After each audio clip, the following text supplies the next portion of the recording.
تو آقا علیہ السلام نے فرمایا کوئی بیٹا اپنے باپ کا حق ادا ہی نہیں کر سکتا، ختم کر دی بات۔ فرمایا سوائے ایک شخص کے، الا یہ اس زمانے میں لوگ غلام ہوتے تھے، سوائے اس خوش نصیب بیٹے کے کہ جس کا باپ اتفاقاً غلام تھا،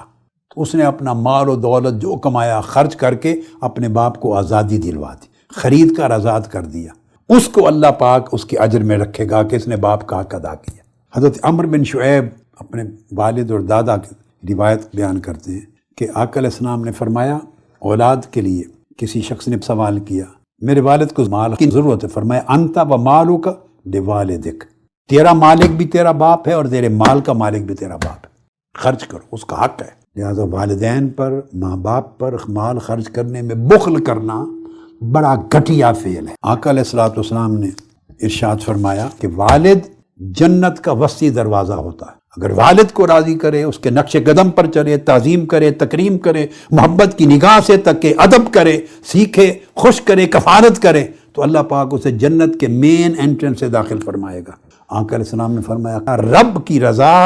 والد کی رضا میں ہے اور اللہ کی ناراضگی والد کی ناراضگی میں۔ آقا علیہ السلام نے فرمایا اپنے باپ دادا کی تعظیم و تکریم کرو، تمہاری اولادیں تمہاری تکریم و تعظیم کریں گے۔ کتنا خوبصورت فارمولہ ہے دیا۔ پھر فرمایا وَعِفُّ عَنْ نِسَاءِ النَّاسِ تَعِفُّ نِسَاؤُكُمْ، دوسروں کی بیٹیوں اور دوسروں کی جو عورتیں ہیں اور بیٹیاں، ان کے ساتھ ان کی عصمت و عزت کی حفاظت کرو، اللہ تمہارے گھر کی بیٹیوں اور عورتوں کی عزت کی حفاظت کرے گا۔ جو آدمی درندہ بنتا ہے باہر کے لیے، اس کے گھر درندے آتے ہیں۔ ایک حدیث میں ہے، حضرت ابو ہریرہ رضی اللہ تعالیٰ عنہ روایت کرتے ہیں، آپ نے فرمایا ابصر رجلین، حضرت ابو ہریرہ رضی اللہ تعالیٰ عنہ نے دو آدمیوں کو دیکھا، ان میں سے ایک سے فرمایا ما ھذا منک، یہ تمہارا کیا لگتا ہے یہ شخص دوسرا؟ فقال ابی، تو انہوں نے کہا یہ میرے والد ہیں۔ اگر یہ تمہارے والد ہیں تو یاد رکھ لیں ان کے آداب میں سے یہ ہے، حقوق میں سے، کہ ان کا نام لے کر کبھی نہیں بلانا،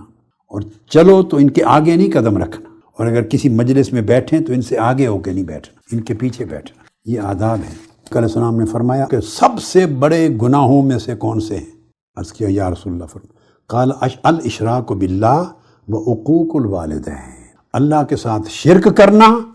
اور والدین کی نافرمانی کرنا، یہ تمام کبیرہ گناہوں میں سب سے بڑے گناہ ہیں۔ اور دوسری حدیث میں آقا علیہ السلام نے 3 بیان کیے، سب سے پہلا فرمایا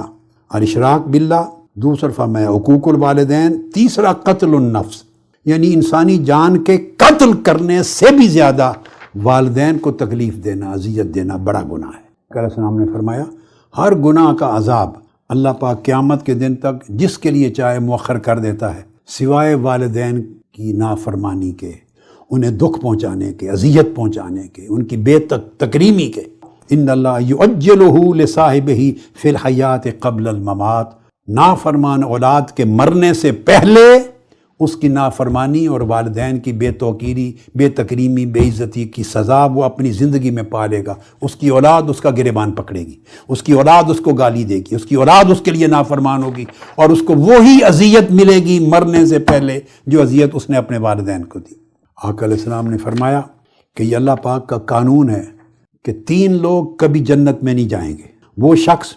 جو احسان کر کے پھر اس دوسرے غریب کو جتلواتا ہے، اور جو والدین کو تکلیف پہنچائے، اذیت دے، نافرمانی کرے، اور تیسرا شراب پینے والا، شرابی شخص۔ آپ نے فرمایا حضور علیہ السلام نے کہ اگر کوئی شخص، اس کے والدین زندہ ہیں یا 2 میں سے کوئی ایک زندہ ہے، اور وہ ہر روز اٹھ کر آ کے ان کی خیریت پوچھتا ہے، مسکرا کے ملتا ہے، ان کی خیریت پوچھتا ہے، تو آقا علیہ السلام نے فرمایا صرف والدین کی محبت کے ساتھ خیریت پوچھنے سے جنت کے 2 دروازے کھل جاتے ہیں، اس پر 2 دروازے کھل جاتے ہیں۔ اگر 2 میں سے ایک زندہ ہے تو اس کی پوچھتا ہے تو ایک دروازہ ہر روز کھلتا جاتا ہے۔ حضرت ابو امامہ رضی اللہ تعالیٰ عنہ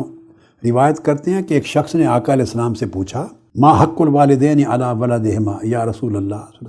والدین کا حق کیا ہے؟ خلاصتاً پوچھا، بیٹے پر، اولاد پر والدین کا حق کیا ہے؟ آقا علیہ السلام نے ایک لفظ میں جواب دیا، فرمایا ہما جنتوں کا ونارک، والدین اولاد کی جنت بھی ہوتے ہیں اور اولاد کی دوزخ بھی ہوتے ہیں۔ اگر اولاد والدین کا حق ادا کرتی رہے تو اس کی جنت ہے، اگر والدین کی حق تلفی کرتی رہے تو اسی کے لیے دوزخ ہے۔